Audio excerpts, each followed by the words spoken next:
Ndi nthawi ya nkhani kuno kwa MBC ndipo madzulo ano muli ndine Austin Kachipea ndi mzangayu Savita Wirima. Koma poyamba nayi mitu yake. Wachiwiri kwa mtsogoleri wa dziko lino yemwenso anakhalapo mtsogoleri wa chipani cha UTM Dr. Michael Usi wati sapita kukaonekera ku komiti yosungitsa mwambo ya chipanichi. Ndalama zokwana 3.2 billion kwacha azigwiritsa ntchito yothandiza anthu omwe akuvutika ndi njala komanso mavuto ena m'boma la Zomba. Ndipo sukulu zomwe zikuphunzitsa masewero osiyanasiyana olimbitsa thupi a martial arts mu mzinda Mzuzu zapempha makolo kuti azilimbikitsa nawo kuchita masewerowa.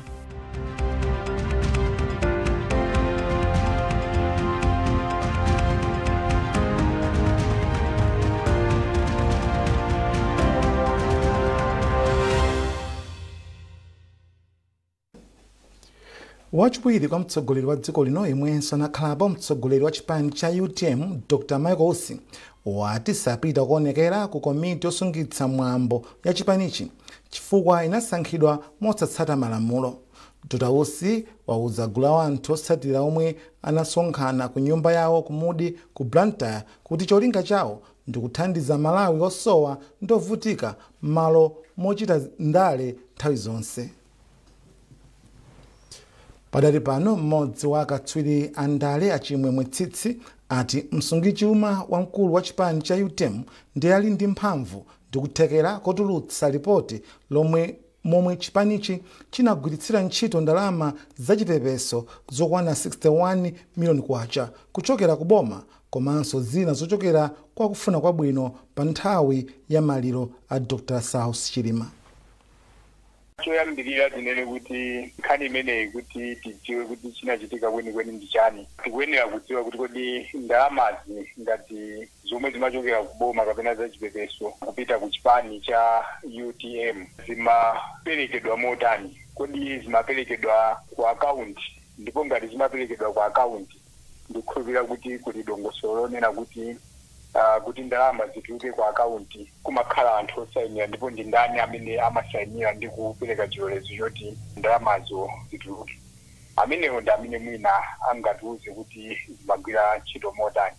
Komabe mugulu lililonse kaya ndi chipani cha ndale kapena magulu amene anthu amapanga timayembekezera kuti msungichuma kapena treasurer pa Chingerezi ndi amene amakhala ndi udindo onetsetsa kuti kodi nkhani za ndalama zikuyenda motani. Kotero kuti mwina tinganene kuti zingakhale zomveka kwenikweni kuti tiziyembekezera kuti mtsogoleri wa chipani ndi amene angafotokoze tsatanetsatane kuti ndalama zagwira ntchito bwanji pokhapokha patakhala kuti ndalamazo zimaperekedwa kwa mtsogoleriyo osati ku akaunti ya chipani kapena kwa amene ali msungichuma wa chipani. Komabe mwina tikufunikira nchongoti ngati kuli koyenera komangofunikira kuti amene amalandira ndalamayo komanso kuyigwiritsa ntchito adafotokoza kuti kodi adaziyendetsa motani ndalamazo ngati pali kukayikitsa kwina kulikonse. Nthambi yoyang'anira ndende ya Malawi Prison Service yati kuchuluka kwa anthu omwe akuwasunga mu ndende komanso kunongeka kwa malo ogona ku nthambi ndi ena mwa mavuto omwe akubwezeretsa ntchito zawo mbuyo. Mkulu wa nthambi Amasauko Westcott ayankhula izi mu mzinda Lilongwe komwe akuluakulu a nthambi anali ndi mwambo wa chisangalalo cha Christmas komanso chaka chatsopano. Tindi zambiri mulipotire. Mkulu wa nthambi ya Malawi Prison Service Amasauko Westcott ati kupatula kusangalala akuluakulu a nthambi anali ndi mpata owunika madera omwe nthambi sinachite bwino mchaka cha 2024 ndi cholinga choti ntchito zawo zipite patsogolo mchaka cha 2025. Westcott ati kuchepa kwa galimoto komanso zipinda zogonamo akaidi ndi ena mwa mavuto omwe akukumana nawo pa ntchito yawo yofuna kusintha anthu omwe ali mu ndende kuti akhale nzika zodalirika. Ndende zathu ndi zakale komanso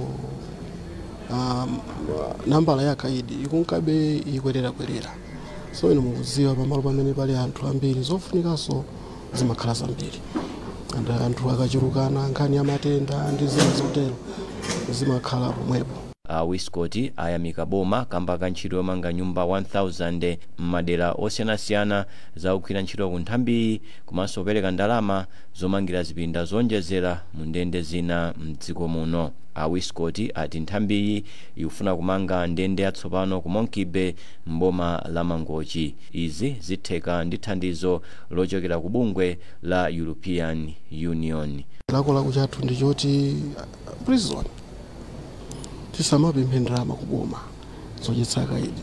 Prison tindi kuthekera kuti tikhoza kumadyetsa akaidi athu komanso mwina kumalima zina zonjezera zimwe tikhoza kumagulitsa ndi kumapeza ndalama.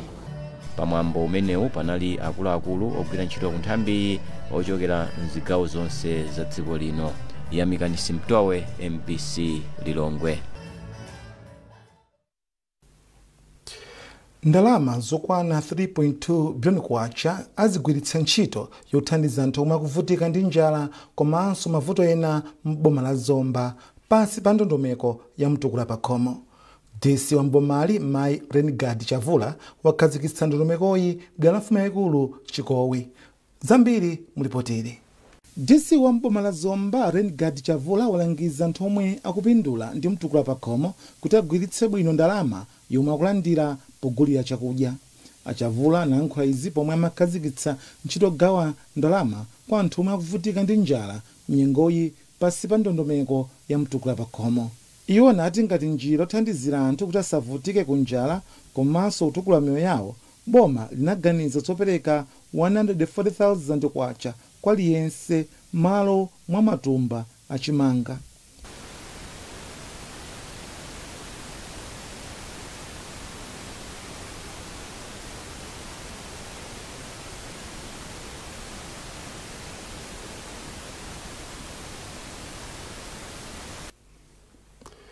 Bungwe la Road Safety Alert Foundation ROSAF mogwirizana ndi Malawi Police Service komanso bungwe loyang'anira anthu oyendetsa njinga la Kabaza Association of Malawi kama ati nkofunika kuti ochita business ya Kabaza azitsatira malamulo apansewu ngati njira imodzi yochepetsa ngozi zokhudza njinga mdziko muno. Mabungwe wa anena izi pamwambo odziwitsa anthu oyendetsa njinga za Kabaza zaubwino otsata malamulo akayendedwe pansewu. Tili ndi ripoti lomwe walemba ndi Tiyamike Kamanga koma kuwerenga ndi Yamikani Simtowe. Maphunzirowa anachitika m'madera osiyanasiyana mboma la Lilongwe kuwafikira anthu ochita Kabaza omwe nthawi zambiri amakhudzidwa ndi ngozi zapansewu zomwe zikupha anthu ambiri mdziko muno. Noel Muhango, mmodzi wa akuluakulu ku Road Safety Alert Foundation ROSAF, alimbikitsa anthu ochita Kabaza kuti akalembetse njinga zawo mkaundula kuti adzachite nawo maphunziro omwe boma kudzera ku nyumba ya malamulo idavomereza kuti ochita Kabaza aphunzire zakayendedwe koyenera kapansewu. Maphunzirowa akuyembekezeka kudzayamba chaka chamawa mwezi wa Januwale. Ife alosafu tugwiraso ntchito ndi mabungwe ena amene ndi Kabaza Association. Tinakhala pasi ndipo tinakafikira ku boma, ku ministry, ku finance komanso ku transport. Tinapempha kuti atithandize kungosisa mitengo ya njinga za moto kuti anthu alembese komanso ife alosafu tiwaphunzise. Ndipo boma latikomera mtima tiunena pano nkhaniija inakalowa ku parliament ndipo parliament yagwirizana kuti anthuwa alandire maphunziro komanso akhomere njinga. Nawo Inspector Peter Monje kuchokera ku polisi alimbikitsa ochita Kabaza kuti adzikhala ndi udindo woziwitsa apolisi pomwe iwo achita ngozi osati kuthawa. Iwo amema anthu a business ya Kabazayi kuti azitsina khutu apolisi pomwe anyamula kastomala okayikitsa. Amonje alangizanso Kabaza kuti asamachite malonda nthawi yotayika ndipo kuti aziyang'ana kwambiri za chitetezo cha moyo wawo. Paliponseni kwambiri kuza ndi mayendedwe anthu amenewa kunena kuti mayendedwe awo sakumatsatira kwambiri zotsatira zokulanza pansi. Makamaka ngati kuloka pansi ali panjingapo kuyenda mbali yoyenda njingawo nawonso makhayo wasokonekera. Ndena kumanizana ndiwo wa ROSAF pamodzi ndi apolisi kuti tiyenera kumanizana nawo anthu amene ndi kuwafotokozera mayendedwe apansi ndi kunyamula kumene amanyamula anthu ndi nthawi imene amayendera tiyenera kuwafotokozera imene aziyenera kukhalira pansi. ndipo mtsogoleri wa bungwe la akabaza la kama mdziko muno Joseph Petulo atsindika kuti onse omwe adzapezeka kuphwanya malamulo pa nkhani ya kayendedwe koyenera kapansewu lamulo lidzagwira ntchito pa iwo. Tikamanena kuti amene walandire chilango pali ena pansewina wibini palanga kumachita makhani anjinga yangayi mwino wake ndi wakwani njinga yangayi mwino wake ngwa ku police ayi lamulo tuligwira ntchito kwa wina aliyense noti chifenyero wina ayi ni munthu kwamba ife ngati association tionesesa zimene ndipo tikaonesesa zimenezozo ife tikuchenjeza pano kuti asapezeke wakabanza akuphwanya malamulo apansewu kumati tchula zakumpanda tikafika komweko. Bungwe la Rosaf lalonjeza kuti lipitirira kuthandiza boma pofikira ku madera osiyanasiyana kuphunzitsa amalawi za kayendedwe koyenera kapansewu.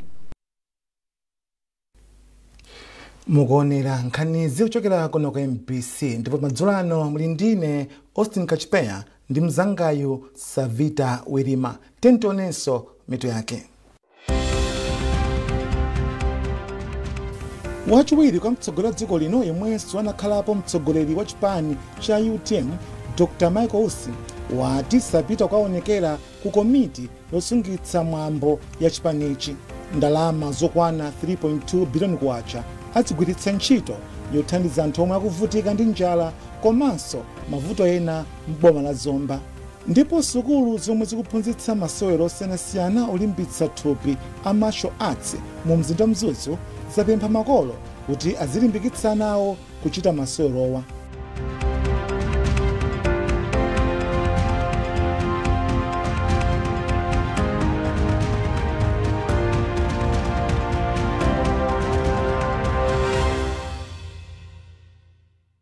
Abalaim kumajere kuno ngati simnabwereko muphonyana nzinthu za nkhaninkhani.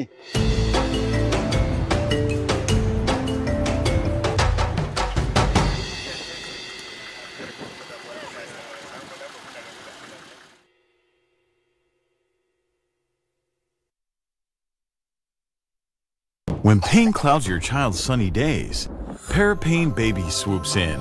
Specially formulated to chase away pain and bring back the smiles. Uniquely developed so that it doesn't contain a drop of salicylic acid, ensuring the safety of our children. Whether it's fever, teething discomfort, or tummy troubles, our hero is on the case, ensuring your little one feels better, faster, with a taste kids love. But remember, it's not a sweet. Parapain Baby is designed for easy intake, chewed or dissolved. Brought to you by Mwai Pharma. Parapain Baby. Tough on fever, gentle on tummies.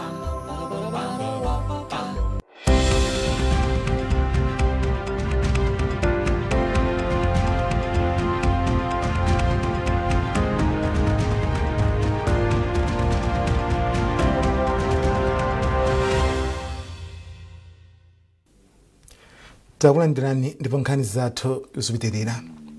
Bungwe lophunzitsa ntchito za luso la manja la TVETA lati dziko la Malawi likufunika kulimbikitsa kwambiri maphunziro a ntchito za luso la manja pati pa chinyamata chifukwa zili ndi kuthekera kutukula dziko lino. Mmodzi mwa akuluakulu a bungwe la TVETA a Modesto Gomani amalankhula izi ku parish ya Katete ku Mzimba komwe Diocese ya Mzuzu ya mpingo wa Katolika inakonza msonkhano wa chinyamata. Alex Mangosi walemba ripotiri lomwe kuwerenga ndi Msasi Cheyo. Achinyamata a mpingo wa Katolika omwe achokera maparish 22 mu Diocese ya Mzuzu ali ku Katete mboma la Mzimba ku msonkhano wa achinyamata. Cholinga cha msonkhanowu omwe umachitika chaka ndi chaka ndi kuphunzitsa achinyamata kuti azikhala nzika zodalirika ku dziko komanso ku mpingo. Mmodzi mwa akuluakulu a bungwe la TVETA a Modesto Gomani omwe anali mlendo wolemekezeka pa mwambowu walangiza achinyamata kuti asankhe maphunziro a ntchito zamanja kuti akhale odalirika komanso kuthandiza dziko kukwaniritsa mfundo za chitukuko za Malawi 2063. Ndondomeko imene ikufuna kuti Malawi akhale ndi kuthekera. Aliyense akhale kuti ali ndi mphamvu zoti atha kugwirapo ntchito ndi kuthandiza dziko la Malawi kuti litukuke. Nditi kuona kuti njira ya chidule ndionena kuti aliyense akhale ndi luso losiyana pena ndi pena. Zikakhala choncho ndi kuti akhala kuti payekha akuthandizira dziko la Malawi kuti lipite patsogolo. nsanamira yayikulu ya ndondomeko imene ndiyonena kuti aliyense akhale ndi mwayi woti azitha kudziyimira payekha. Mmodzi mwa akuluakulu a mpingo wa Katolika Bambo Amos Katumbi wati anayitana akuluakulu a bungwe la TVETA kuti alangize achinyamata pa ntchito za luso la manja. Ifeyo ngati akatolika timakhulupirira kuti munthu ndi uzimu komanso ndi thupi. Ndiye kuthupi kwakamaliza skulu azikhala ndi broader choice, azisankha kuti ndifuna ndizachite chani sogolo. Akuli amayitanidwe ngati unsembe, usisteri and the like, marriage, koma ena amakhala kuti at least they should own something on their own. And that's why we invite TVETA kuti athandize kumasankha ntchito zosiyana-siyana. Mmodzi mwa achinyamata ku msonkhanowu Leah Chirwa wati zomwe awawunikira a bungwe la TVETA ziwathandiza kuti asankhe ntchito zowapindulira pa miyoyo yawo. Kubwera kwa TVETA zatithandiza kwambiri foti pano tili ndi upangiri oti tikhoza kuziyimira patokhapo pogwira ntchito mwa apo ndi apo kuthamangathamanga monga achinyamata kupanga mabizinesi ting'ono-ting'ono. Pa msonkhanowu omwe ndi wa masiku 4 achinyamata oposa 1,000 akuwaphunzitsa za kuthana ndi nkhawa, mwayi omwe achinyamata angapeze ntchito zamanja ndi malonda komanso za utumiki. Malo azamsangulutso mu mzinda wa Blantyre a Club 24/7 atsanzikana ndi chaka cha 2024 mwapadera pomwe akonza phwando la mayimbidwe aulere pa 31, ndipo amene adzatsogolere ndi oyimba odziwika bwino Onesimus. Polankhula ndi MBC mwini wake wa malowa a McDonald Soko ati achita izi pofuna kusangalatsa makasitomala awo.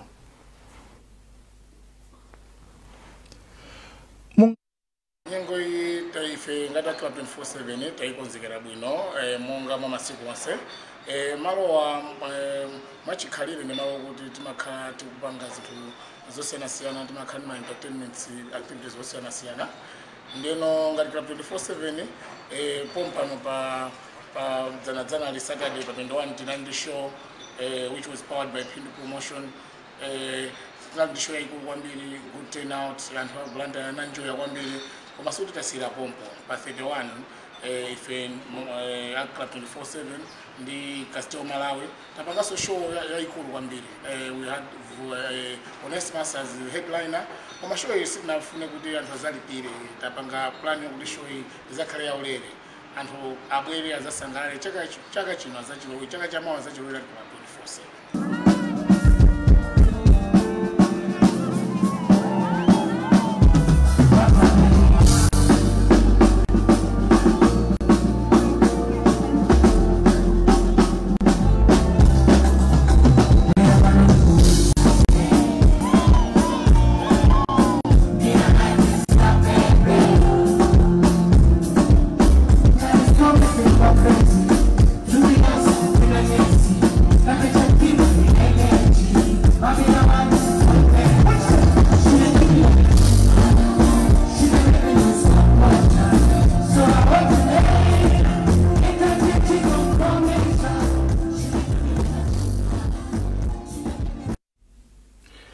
Munkhani za masewero akuluakulu a sukulu zomwe zikuphunzitsa masewero osiyanasiyana olimbitsa thupi a martial arts mu mzinda wa Zuzu apempha makolo kuti azilimbikitsa nawo kuchita masewerowa kamba kuti masewerowa ndi imodzi mwa magwero a chitukuko cha munthu. Mkulu wa sukuluyi yophunzitsa masewero a taekwondo ya The Lions of Kaningina mu mzindawu a Hassan Wasiri anena izi pa Rosedale Court pamwambo wokumbukira tsiku la anthu omwe anafa pa nkhondo yayikulu ya pa dziko lonse. Ludovico Nyirenda ali ndi zambiri.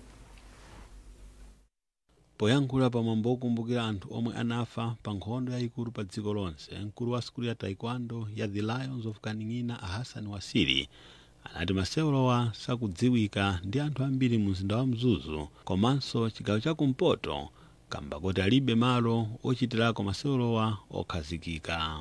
Awasiri anatinso ngakhale masewerowa akumana ndi mavuto ambiri, masewerowa andikuthekera kotukula munthu munjira zina monga kusintha luso lake, kupeza ntchito, chuma ndi zina zambiri. Kenako iwo anapempha makolo mdziko muno kuti alimbikitse ana awo kuchita nawo masewero. Vuto makamaka kunoko ima problem ine tinayo ndi yaiko tilibe ma promises. Tikamena ma promises ndekuti ma infrastructure, ma building oti tikhoza kumatrainamo. Then most of the times mashwasi mafuna amalo a quiet. Imafuna peaceful environment. So ambiri timakhala tupanga hide out of the city. Mwina in the jungle or mwina kumbali kuti sikuli phokoso. That's why ambiri samaziwa kuti mashwasi exist. Komanda kakuti ma building like panopa kumanga youth center. Kuti youth center ja atamaliza ndekuti anthu ambiri kunzuza kuza kuti kuli chani kuli mashwasi ndekuti achinyamata wose kuzuza asika kumana komweko ku youth center. Mmodzi mwa makolo ana omwe anali nawo pamwambowu Alex Chapora anati masewerowa athandiza ana awo kukula athanzi. Masewera awawa amathandizira kukhala kuti azikhala active kandi mkalasi kandi kunyumba asakamakhala zidodo nyumbamo azikhala olimba mtima. Mwambowu ophunzirawa anachita masewero osiyanasiyana. Tsikuli linakumbukiridwa pansi pa mutu woti umodzi ndi mphamvu, polimbikitsa mtendere ndi umodzi posatengera chipembedzo kapena zipani. Tsiku lokumbukira anthu omwe anafa pomenya nkhondo yoyamba pa dziko lonse linakhazikitsidwa mu chaka cha 1921 ndi mmodzi mwa akuluakulu a nkhondo a dziko la Canada a Julian Byng. Tsopano tibwerere ku nkhani yathu yoyamba yoti wachiwiri kwa mtsogoleri wa dziko lino yemwenso anakhalapo mtsogoleri wa chipani cha UTM Dr. Michael Usi wati sapita kuonekera ku komiti yosungitsa mwambo ya chipanichi chifukwa inasankhidwa mosatsata malamulo. Blessings Kanache wafika ndi nkhani yonse. Anthu opitirira 2000 omwe akuti ali pambuyo pa Dr. Michael Usi, ambiri mwa iwo omwe anavala makaka a chipani cha UTM komanso anthu ena anavala makaka a chipani cha Umodzi, anasonkhana ku nyumba ya Dr. Usi kumudi mu mzinda wa Blantyre. Dr. Usi m'mawu anati akudziwa kuti pali anthu ena mchipani cha UTM omwe akuchita zolimbana nawo ndipo akonza kaupo. Pachifukwachi iwo anati nzosadabwitsa kuti awayitana kuti akaonekere ku komiti yosungitsa mwambo. Iwo anati sapita kuonekera ku komiti iyi kamba kuti ndi gulu la anthu amene anasankhidwa pa msonkhano osatsata malamulo. Yesu anatopa naye Yudasi kumangozungulia anakuti iwe chifuna kuchita chita nsanga chifukwa chimene amafuna kuchita Yudasi Yesu anachiziwa. Inenso a UTM chimene afuna kuchita ndi kuchiziwa. Ndi anambira kale kumangozungulia panga ni nsanga chita ni nsanga chimene afuna kuchitacho. Chifukwa zimene akuchita iwowo si zimene achilima amafuna tizichita. UTM imene ndi yosandulika si imene chilima anasiya. Ndiye ine sindikabagwira ntchito ndi anthu amene akuchita zinthu zimene sizigwirizana ndi chimene chilima amachita. Dr. Usi apemphanso akuluakulu a chipani cha UTM kuti auza Malawi za mmene chipanichi chinagwirisira ntchito ndalama zachipepeso zomwe chinalandira kuchokera ku boma komanso kwa anthu akufuna kwabwino pa maliro ayemwe anali wachiwiri kwa mtsogoleri wa dziko lino Dr. Saulos Chilima. Izi zikhudzana ndi maliro aja anthu anabwera ambiri anadandaula kwambiri kuti sanadye mayendedwe alovuta ena sanapitenso kumaliro kuja koma ndalama zinaperekedwa. Monga chipani chimene chimati ndi chipani chimene chimasata malamulo chinena kubwera pa mbalambanda ndikunena kuti taonani ndalama kusachita mwakuti sikuti ambe kulemba lero fani ndiza zinachitika kale kuti ambe kulemba lero zikazonama ifai aiwala. Palibe umboni kuti ndamasanabe. Palibe umboni kuti ndamasanabe. Umboni mene angapereke kuti sanabe ndingobweresa yani ma documents maepala kuti ife sinabe. Pa msonkhanowu panalinso mtsogoleri wa chipani cha Umodzi a Thomas Kaumba. Komano panopo titaunika kwambiri taona kuti Michael Usi asankhidwa pompano ngati state vice president wa ziko. Koma tikuona mena kukhala ndi president, tikuona mena kuyendera ndi anthu, tikuona mena akulumikizisana ndi anthu pa ground. Taona kuti uyu ndi munthu amene angathe kutithandiza. Ndiye ifeyo panopo tikugwira ntchito ndi a Michael Usi komanso ndi a UTM amene ali kumbuyo kwa Michael Usi amene ndi abale athu. Koma siku tikutanthauza kuti mkaona daiso kabamba kupangisa msonkhano muona Umodzi pata ikupita pamenepo izo sizingatheke. Ife tikusata chikhalidwe cha a Michael Usi komanso tikusata a UTM amene akumusatira Michael Usi. chipani cha UTM chinachita msonkhano wake waukulu osankha atsogoleri atsopano a chipanichi mwezi watha, koma Dr. Ussi sanapite ku msonkhanowu kamba kuti anati msonkhanowu umachitika mophwanya malamulo. Kuyambira pa nthawiyo anthu ena otsatira chipanichi akhala kutsatira kulikonse kumene Dr. Ussi amakhala akuchitisa misonkhano. Blessings Kanache, NBC, Blantyre. Munkhani zakunja, anthu awiri apulumuka pa ngozi ya ndege pomwe ndegeyo inalephera kutulutsa mateyala potera ndi kukawomba khoma pa bwalo la ndege la Muan International mdziko la South Korea. Malingana ndi maripoti akanema wa BBC, mmodzi mwa anthuwa yemwe amagwira ntchito mu ndegeyi wauza madotolo kuti pomwe amatsitsimuka anali atapulumutsidwa kale. Iye anamutengera ku chipatala cha Mokpo chomwe chili kufupi ndi bwalo la ndegeli, komwe anasunthidwa ndi kupita ku chipatala china cha Ewha Women's University mu mzinda wa Seoul. Anthu 179 afa pa ngozi, ndipo ndegeyo imachokera mdziko la Thailand ndipo inanyamula anthu 181. Pomaliza nkhanizi nayinso mitu yake.